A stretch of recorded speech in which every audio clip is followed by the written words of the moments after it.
Who is the bad guy in history? Who isn't actually a bad guy? It depends on the point of view. On Russians' mind, Mikhail Gorbachev is a bad guy because they make him responsible for the end of the Soviet Union. Well, capitalism in Russia hasn't been great either. I mean, quality of life improved, but those transitional years were real hell. These days the country is a mafia state with corrupt police, a false democracy, courts that nobody trusts, all the major natural resources, banks, etc. are owned by billionaire oligarchs and may as well be socialized, and you have no rights. If you protest effectively, you are jailed, poisoned, or fall out of a window somehow. Keeps happening to journalists. Richard III, he's just such a nice guy. https://yahoo.be/xl2se6bzihk. More so sports history, but the film Cinderella Man portrayed boxer Max Baer as a murderous psychopath who gladly killed 2 fighters in the ring. In reality, he was personally devastated by these deaths. In the one he was most directly responsible for, he ended up giving his winnings from his next few fights to the fighter's family.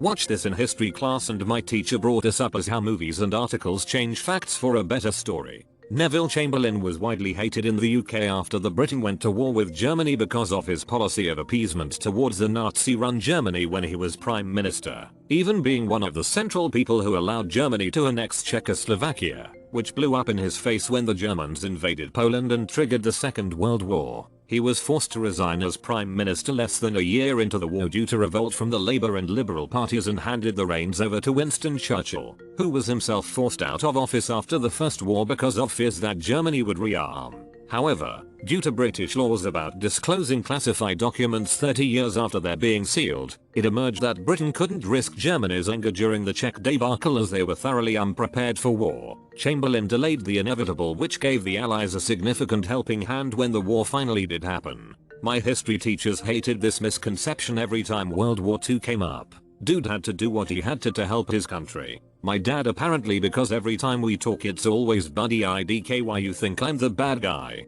Feel like every male goes through some degree of this. 012 Dad Superman 1320 Dad's a controlling dick 2025 Holy shit, Dad's just a human fucking everything up 2550 How the fuck did my dad ever keep everything together 50 plus I wish I could be half the man my dad was and can't wait to see him again. I'm 22 and already wish to be half the man my dad is. Spain got blamed for the 1918 pandemic because they were the only country honestly reporting on it. Other countries did not want to look weak during World War I and wouldn't report on it. Turned out that a farm in Kansas and possibly the French trenches were the actual origin. Edit. Chinese laborers locked in boxcars in Canada seems to be the current leading theory. https://www.nationalgeographic.com/news/2014/1/40123-spanish-flu-1918-china-origins-pandemic-science-health/ in the new report.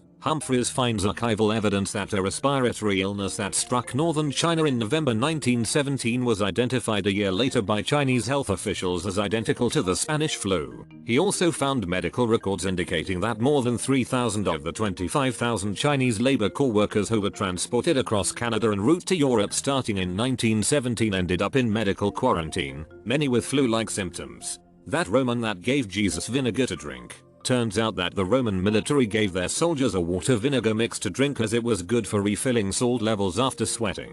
That means all the Roman did was give Jesus a sip of his own drink, not force him to drink vinegar as punishment insult. While we're on the topic, Pontius Pilate, the dude actually thought Jesus was innocent, and tried everything in his power to punish him without outright killing him. To satisfy the high priests and the crowds, they turned against Jesus. His only real sin was that he sold out Jesus to save his own skin, but only after nothing else worked. Then, filled with regret, he retired from political life and opened up a fitness studio, Pontius Pilates. I swear if anyone mentions Hitler, I'd be angrily annoyed. Anyone who won a war then rewrote history books, except Japan. They lost and still rewrote the history books, for their own students. I'm curious, what were the things that they rewrote? The Roman Emperor Gaius Caesar, better known as Caligula, hell of a smear campaign his enemies did, most likely brought upon himself because of his intolerance to the Senate's corruption and or lack of effectiveness. The crazy stories, most likely made up or were willful misrepresentation of something Caligula said.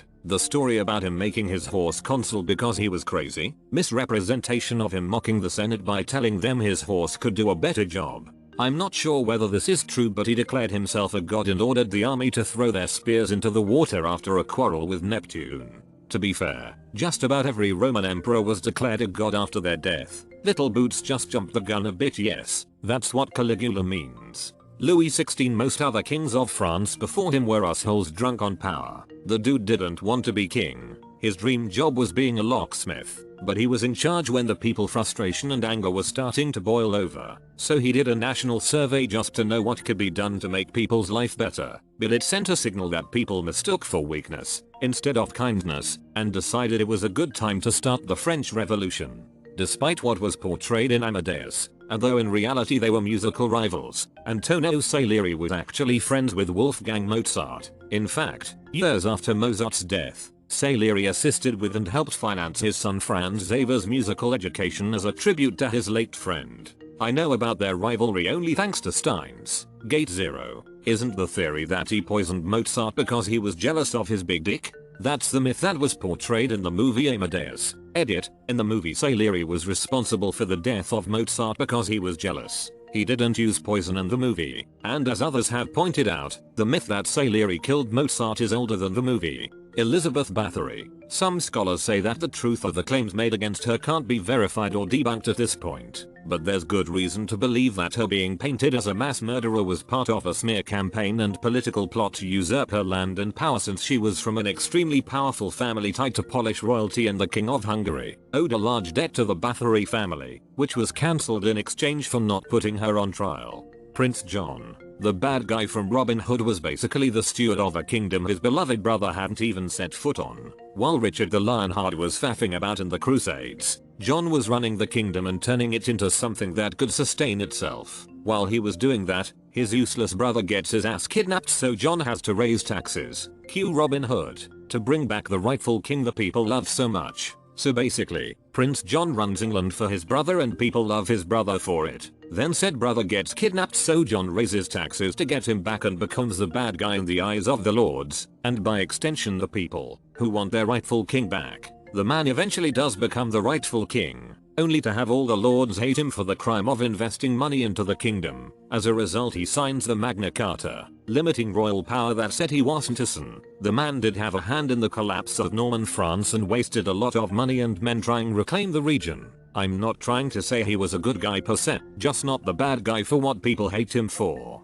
Machiavelli would be shocked and saddened to know his name is synonymous with tyranny and pure evil. Guy was a staunch supporter of republics and a savvy politician. I kinda feel like we call something Machiavellian for the same reason we call something Orwellian. We aren't making him out to be a bad guy. There are people surprised that his statue is up in Florence and shocked to see they actually admire him. When you learn more about him, he's far more interesting than his historical reputation would have you believe. Jack Kevorkian. He was a doctor who was way ahead of his time. By supporting people's right to choose to end their own suffering, he is often portrayed as a murder-crazy psycho, when in reality he only wanted to give people the right to die with dignity and grace. I'm hoping that as the shift for people's right to die becomes more accepted, history will rewrite the chapter on him. Marie Antoinette. The woman was a spoiled rich girl, sure, but the whole damn country condemned her despite the fact her husband was and always had been the one in charge of things. She was also a little child at the time of the whole let them eat cake thing happened and not actually in charge of anything. It's also not even certain she ever actually said that, as the quote was attributed to her by a biographer several years later who are not even sure actually met her.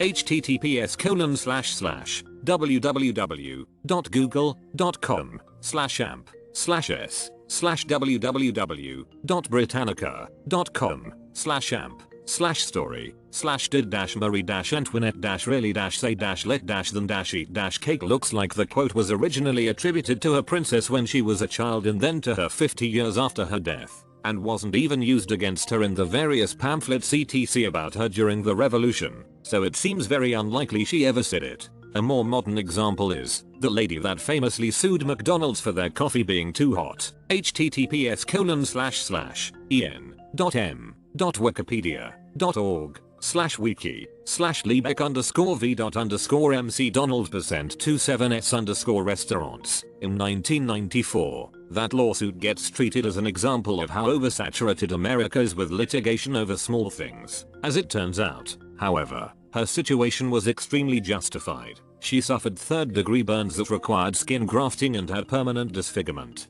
Her labia fused together. Needless to say, McDonald's were serving their coffee far too hot, and the case very well may have prevented future similar incidents. Edit. To the people saying it's her fault for spilling her coffee, here's a picture of her injuries. NSFW and NSFL. https://www.reddit.com/r/w_tf/stella_lebex_injuries_cup_of_scalding. Does anybody really deserve those injuries for the simple mistake of spilling their coffee? Would you really expect third-degree burns if you spilled coffee on yourself? Didn't she originally only want McDonald's to cover the medical bills as well? Darius III and Xerxes. They're portrayed badly because of Alexander the Great and also the movie 300. Darius III and Xerxes. They're portrayed badly because of Alexander the Great and also the movie 300. Not really a bad guy, but Reddit has a tendency to judge medieval early renaissancement famous people as pedophile because they married their wife after the first blood. But at the time the average age for a girl to menstruate was more 16-17, so they weren't fucking 12 yo. Also, it was common among kings to marry legally to forge an alliance, but to not really live as a couple since many years after. So even if King X really did marry a 13 years old, there is a very good chance that for a good 5 years they didn't even use the same room. Also, a big part of a woman's role back then was to have children. Once they were old enough to do that, it was old enough to marry. Attempting to judge by modern standards is nearly like attempting to judge the social behaviors of gorillas by our standards. It's just a non-starter.